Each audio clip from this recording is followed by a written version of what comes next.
Bonjour à toutes et à tous, c'est la caisse 37.2, on se retrouve aujourd'hui pour une vidéo test un peu spéciale, il s'agit de Medal of Honor, excusez-moi, de Need for Speed Most Wanted, donc ça va faire à peu près 5 fois que je recommence cette vidéo test à cause de quelques soucis techniques, et donc je commence vraiment à en avoir marre.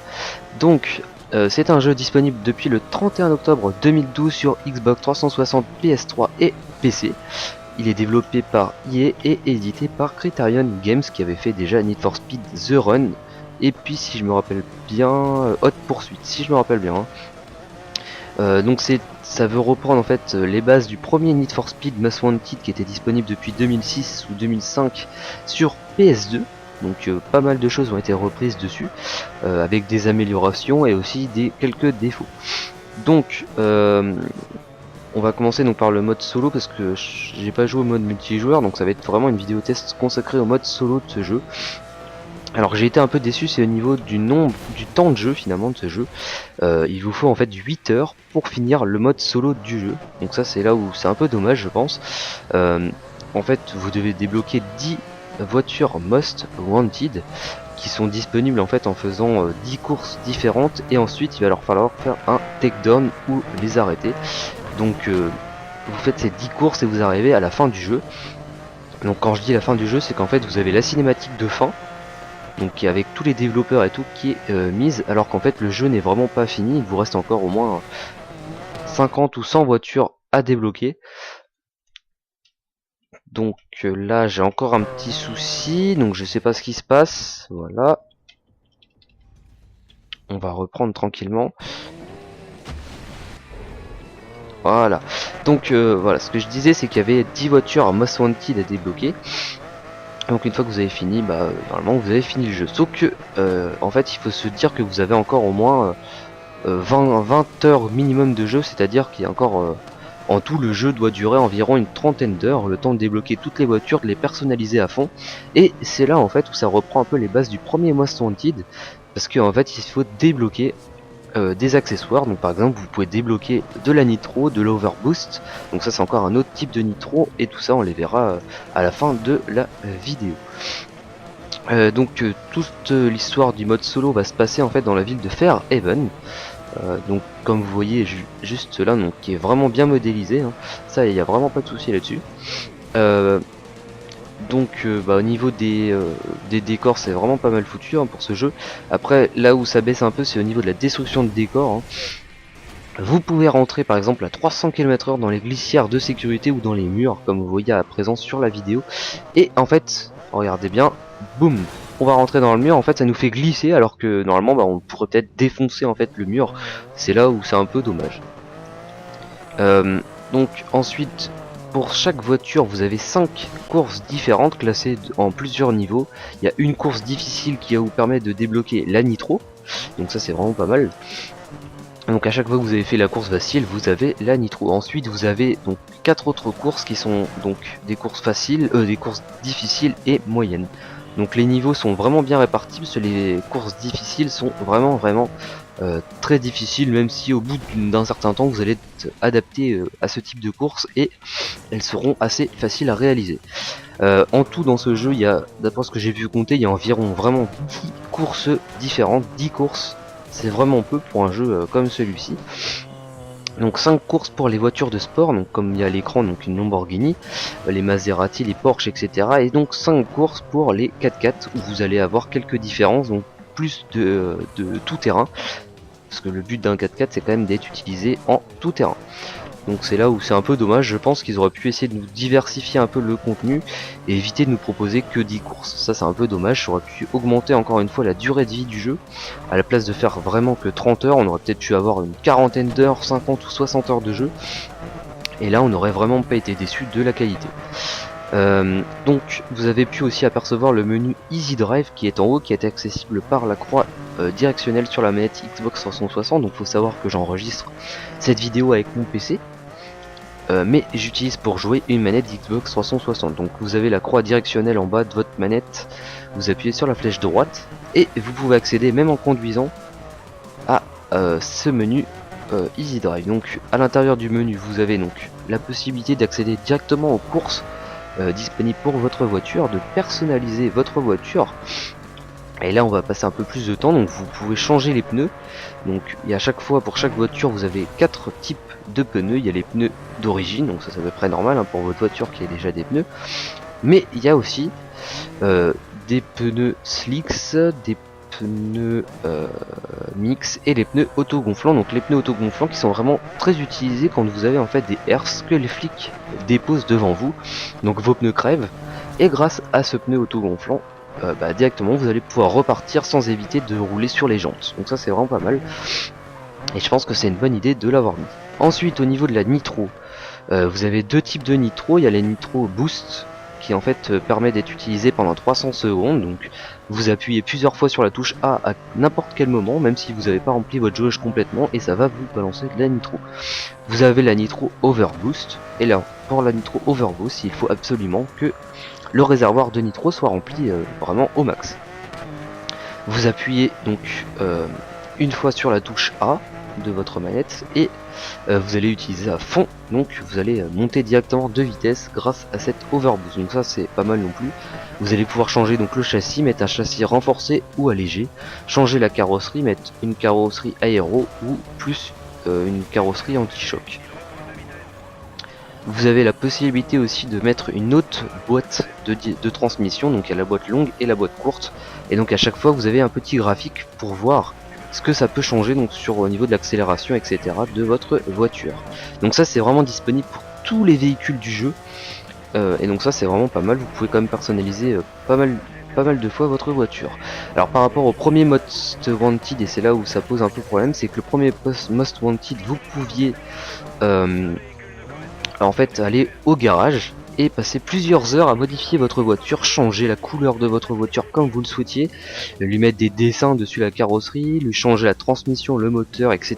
On pouvait vraiment personnaliser un max notre voiture. Donc là vous avez pu constater que j'ai changé la couleur de voiture et réparé aussi ma voiture. Donc c'est en fait ce que j'appelle un garage. Vous allez ici, donc c'est représenté plusieurs fois sur la carte par un truc bleu comme celui-ci. Vous passez au milieu, ça va changer la couleur de votre voiture et en même temps ça va la réparer. Donc ça c'est pas mal du tout, parce que quand vous êtes en course ou en poursuite avec les flics et que votre voiture est vraiment bien défoncée, vous allez pouvoir la remettre à neuf et ça c'est vraiment pas mal du tout. Donc au niveau du menu Easy Drive plutôt, alors on était sur personnalisé, il y a aussi voiture, donc vous pouvez changer votre voiture à n'importe quel moment, donc ça c'est vraiment pas mal aussi.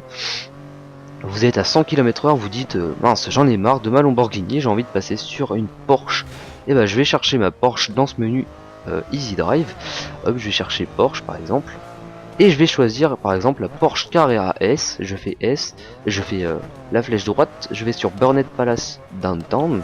Je fais ça et je fais directement sauter en voiture. Et donc hop là, va y avoir le petit logo Porsche Stuttgart. Et je vais directement pouvoir passer dans ma Porsche Stuttgart. Et donc on peut faire ça pour n'importe quel véhicule disponible dans ce jeu, et ça c'est vraiment pas mal aussi. On peut aussi donc, comme je vous le disais tout à l'heure, accéder aux voitures Most Wanted, et donc c'est là où on va voir qu'il y a vraiment que 10 courses différentes pour chaque donc pour débloquer chaque voiture Most Wanted. Il va falloir donc faire une course, donc battre la voiture en finissant la course premier, et ensuite lui faire un takedown ou lui rentrer donc vraiment à fond dedans, ou arriver à stopper la voiture net, donc en lui coupant comme ça le passage, et donc peut-être que la voiture va s'arrêter. Donc ça c'est les 10 courses Most Wanted, donc vous avez à peu près 8 heures de jeu à faire pour ça. Et ensuite, pour finir, dans ce menu Easy Drive, vous avez le mode multijoueur. Je pense qu'on a à peu près fait le tour du menu Easy Drive. Donc ce menu a été vraiment bien pensé, je pense, parce que pouvoir y accéder même en roulant, ça c'est une bonne idée, une bonne astuce. Alors par contre ça prend un peu de place sur l'écran, vous voyez ça prend quand même tout ça. Alors heureusement les voitures n'arrivent pas par le haut, donc ça va encore. Alors l'autre point aussi qui m'a un peu déçu, donc le menu Easy Drive est vraiment pas mal, mais un point qui m'a déçu c'est l'intelligence artificielle, ou plus communément appelée IA. Donc c'est vraiment nul. Regardez les flics par exemple, Pour prendre un exemple, regardez-moi ça, hop, il rentre dans le mur alors qu'il aurait pu freiner, donc c'est là où on est vraiment déçu par cette intelligence artificielle. Hop, on peut leur faire comme celui-ci, hop, il va aller se bouffer un mur, etc. Bon. Même au niveau d'alerte numéro 6, vous allez voir que c'est vraiment très rapide à semer au niveau des flics. Donc vous regardez en bas dans la mini-map, il y a un petit cercle rouge et bleu, donc ça c'est les flics en fait qui essayent de me suivre. Donc pour éviter d'être recherché, ce que vous faites c'est que vous essayez d'accélérer vraiment un max, hop, vous dépassez le cercle rouge, et ensuite il va y avoir marqué hors poursuite ou hors danger, je sais plus moi, c'est un truc comme ceci. Et donc après ils vont baisser votre niveau de recherche, et donc vous allez arriver à 0, et donc ça voudra dire que vous n'êtes plus recherché. Donc les flics vont vous rechercher si vous faites un excès de vitesse. Donc si je me rappelle bien, on n'a vraiment pas trop accès aux limites de vitesse sur ce jeu. Donc si vous roulez à plus de 100 km/h dans n'importe quelle rue de la ville, ou même sur le périphérique ou l'autoroute comme j'appelle ça, vous allez être directement recherché. Alors ensuite, si vous roulez à contresens, donc ça ce qui est plutôt normal, vous allez être recherché par les flics. Et ensuite, si vous faites n'importe quoi vraiment sur la route, si vous faites que de rentrer dans les véhicules, au bout d'un moment ils vont s'en rendre compte et ils vont venir vous rechercher. Donc ça c'est pour l'intelligence artificielle que j'ai trouvé vraiment nul à chier, nul mais nul de chez nul. Donc désolé pour le gros mot, mais là fallait vraiment le dire. Regardez-moi ça. Encore une fois, hop, on sait pas pourquoi le gars il fait un grand à-coup sur le côté. C'est un peu bizarre, ils mettent 3 plombes à nous arrêter, alors que même quand on est arrêté, là par exemple, si je fais ça, hop, je suis stoppé, regardez ça, ils vont mettre quand même presque 5 ou 10 secondes avant de comprendre que j'étais en train de repartir. Le barrage, il sert juste à essayer de nous stopper, mais les voitures n'accélèrent même pas après. Donc là, hop, regardez ça, hop, la voiture va se prendre le mur alors que je l'ai même pas poussé. Donc ça c'est un peu bizarre pour l'IA. Donc j'espère qu'un jour ils essaieront de nous faire un jeu qui sera un peu mieux développé au niveau de l'intelligence artificielle. Donc ça c'était donc pour l'intelligence artificielle. Donc ensuite vous avez 6 niveaux d'alerte, donc le niveau 6 est forcément le plus difficile normalement, même si vous pouvez voir que c'est assez facile à faire. Donc là regardez encore une fois, ils font n'importe quoi. Donc alors par contre pour les semer, les flics, ne cherchez pas à essayer de changer la couleur de votre voiture en vous disant bon j'ai changé la couleur de ma voiture, ils vont peut-être arrêter de me poursuivre. C'est faux, ils vont quand même continuer à vous poursuivre. Donc là regardez encore une fois, hop. Alors ensuite donc il y a forcément l'intelligence artificielle sur le côté, donc ça m'est arrivé quelques fois de voir en fait les voitures apparaître sur la carte. Sur le jeu. Je vais passer à côté d'elle et comme par magie il y a une Porsche qui apparaît. On sait pas pourquoi moi. Un problème avec le moteur, je pense, le moteur graphique. Peut-être qu'un jour ça sera amélioré, du moins on l'espère. Donc je pense que j'ai à peu près tout dit dans cette vidéo test. Donc ça se passe à Fairhaven, donc là ça c'est la ville. Il est disponible donc sur PS3, Xbox 360 et PC. Il y a un parc de véhicules vraiment très impressionnant, vous allez vraiment pas être déçus au niveau des marques de voitures. Il y en a vraiment beaucoup, Porsche, Lamborghini, Bugatti, McLaren, Maserati, vraiment un grand parc de véhicules disponibles dans ce jeu, et ça c'est vraiment pas pour vous déplaire. Là vous allez être un peu déçus sur la destruction des décors.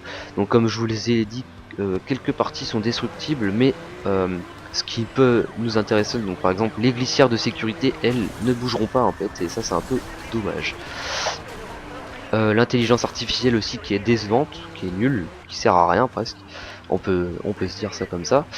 Au niveau de la durée de vie du jeu, donc 8 heures pour finir le mode solo. Alors c'est 8 heures pour débloquer toutes les voitures Most Wanted, mais comme je vous l'ai dit tout à l'heure, vous avez environ 30 heures de jeu disponibles pour essayer de débloquer un maximum de véhicules. Donc il y a le mode garage, comme j'appelle ça, en fait vous passez en plein milieu, ça change la couleur de votre voiture et ça la répare. Donc ça c'est pas mal du tout quand vous êtes en course ou même quand vous êtes en poursuite avec les flics. Ça vous permet d'avoir une voiture presque neuve et donc si vos pneus sont crevés de les réparer. Je pense que j'en ai vraiment fini avec cette vidéo test. C'est un jeu que je conseillerais vraiment aux fans de la série Need for Speed Most Wanted. Si vous avez déjà fait à peu près tous les jeux, je vous conseille de le prendre. Vous n'allez vraiment pas être déçu par ce jeu. C'est un jeu quand même qui est convenable, faut pas dire qu'il est nul.